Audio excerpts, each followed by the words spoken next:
नमस्कार, आप देख रहे हैं न्यूज 18 का डिजिटल प्लेटफॉर्म और मैं हूं आपके साथ जागृति खंतवाल। सुप्रीम कोर्ट ने बीते शुक्रवार यानी कि 10 अप्रैल को एक ऐतिहासिक फैसला सुनाते हुए कहा कि राज्य सरकारें डीए बढ़ाते वक्त अब सेवारत कर्मचारियों और पेंशन भोगियों के बीच भेदभाव नहीं कर सकता। सेवानिवृत्त कर्मचारियों के लिए समानता का अधिकार इसे बरकरार रखते हुए एक महत्वपूर्ण फैसले में न्यायमूर्ति मनोज मिश्रा और न्यायमूर्ति प्रसन्ना बी वराले की पीठ ने केरल राज्य सड़क परिवहन निगम द्वारा दायर अपीलें खारिज कर दी हैं। साथ ही इस बात की पुष्टि भी की कि महंगाई से सेवारत और सेवानिवृत्त दोनों तरह के कर्मचारी समान रूप से प्रभावित होते हैं। अब क्या ये पूरा मामला है, जरा उसको भी आप सुनिए। देखिए, मामला साल 2021 का है। उस दौरान केरल सरकार और केएसआरटीसी ने भारी वित्तीय संकट का हवाला देते हुए सेवारत कर्मचारियों के मुकाबले पेंशन भोगियों के लिए कम महंगाई भत्ते सही ठहराने की कोशिश की थी। उन्होंने पेंशनर्स और वर्कर्स को अलग अलग कैटेगरी का मानते हुए इसे एक नीतिगत मामला बताया था।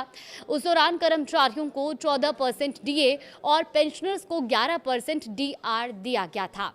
केरल सरकार और केएसआरटीसी दोनों का कहना था कि उनकी आर्थिक स्थिति ठीक नहीं है, इसीलिए सबको बराबर से महंगाई राहत यानी कि डीआर नहीं दे सकते हैं।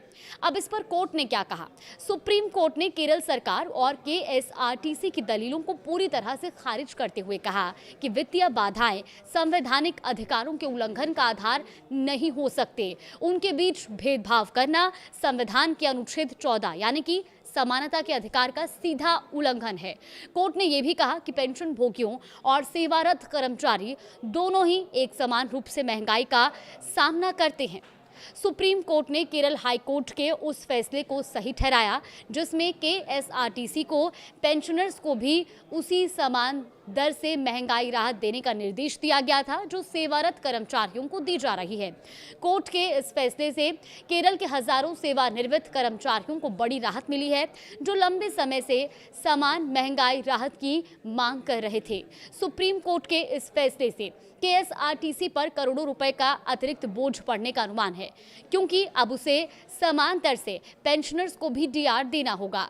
बकाये रकम के भुगतान के लिए विस्तृत आदेश बाद में जारी किए जाने की भी उम्मीद है। तो फिलहाल इस खबर के बाद अब आपका क्या रिएक्शन है? सुप्रीम कोर्ट के इस फैसले को आप किस तरह से देखते हैं?